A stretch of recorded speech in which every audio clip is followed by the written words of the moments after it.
Things to think of first. A foreword. The efficiency of a book is like that of a man, in one important respect. Its attitude toward its subject is the first source of its power. A book may be full of good ideas well expressed, but if its writer views his subject from the wrong angle, even his excellent advice may prove to be ineffective. This book stands or falls by its author's attitude toward its subject. If the best way to teach oneself or others to speak effectively in public is to fill the mind with rules and to set up fixed standards for the interpretation of thought, the utterance of language, the making of gestures, and all the rest, then this book will be limited in value to such stray thoughts throughout its pages as may prove helpful to the reader. As an effort to enforce a group of principles, it must be reckoned a failure, because it is then untrue.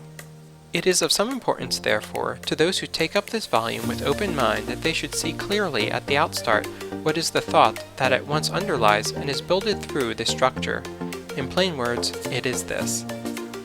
Training in public speaking is not a matter of externals. Primarily, it is not a matter of imitation. Fundamentally, it is not a matter of conformity to standards at all. Public speaking is public utterance, public issuance of the man himself. Therefore, the first thing, both in time and in importance, is that the man should be and think and feel things that are worthy of being given forth. Unless there be something of value within, no tricks of training can ever make of the talker anything more than a machine, albeit a highly perfected machine, for the delivery of other men's goods. So self-development is fundamental in our plan. The second principle lies close to the first. The man must enthrone his will to rule over his thought, his feelings, and all his physical powers, so that the outer self may give perfect, unhampered expression to the inner.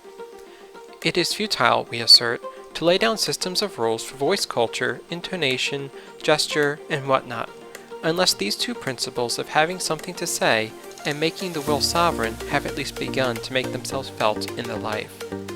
The third principle, we surmise, arouse no dispute. No one can learn how to speak who does not first speak as best he can. That may seem like a vicious circle in statement, but it will bear examination.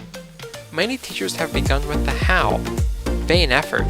It is an ancient truism that we learn to do by doing. The first thing for the beginner in public speaking is to speak, not to study voice and gesture and the rest. Once he has spoken, he can improve himself by self-observation or according to the criticisms of those who hear. But how shall he be able to criticize himself? Simply by finding out three things. What are the qualities which by common consent go to make up an effective speaker? By what means at least some of these qualities may be acquired? And what wrong habits of speech in himself work against his acquiring and using the qualities which he finds to be good?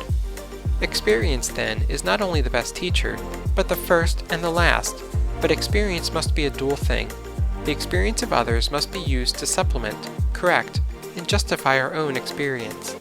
In this way we shall become our own best critics, only after we have trained ourselves in self-knowledge. The knowledge of what other minds think, and in the ability to judge ourselves by the standards we have come to believe are right. If I ought, said Kant, I can. An examination of the contents of this volume will show how consistently these articles of faith have been declared, expounded, and illustrated. The student is urged to begin to speak at once of what he knows. Then he is given simple suggestions for self-control, with gradually increasing emphasis upon the power of the inner man over the outer. Next, the way to the rich storehouses of material is pointed out, and finally, all the while he is urged to speak. Speak as he is applying to his own methods in his own personal way, the principles he has gathered from his own experience and observation and the recorded experiences of others.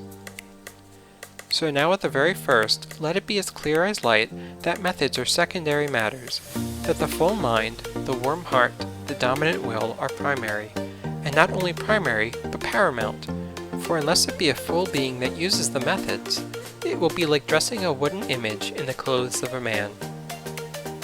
J. Berg Esenwein, Narberth, PA, January 1st, 1915. The Art of Public Speaking. Sense never fails to give them that have it, words enough to make them understood. It too often happens in some conversations, as in apothecary shops, that those pots that are empty or have things of small value in them are as gaudily dressed as those that are full of precious drugs. They that soar too high often fall hard, making a low and level dwelling preferable. The tallest trees are most in the power of the winds, and ambitious men of the blasts of fortune. Buildings have need of a good foundation that lies so much exposed to the weather.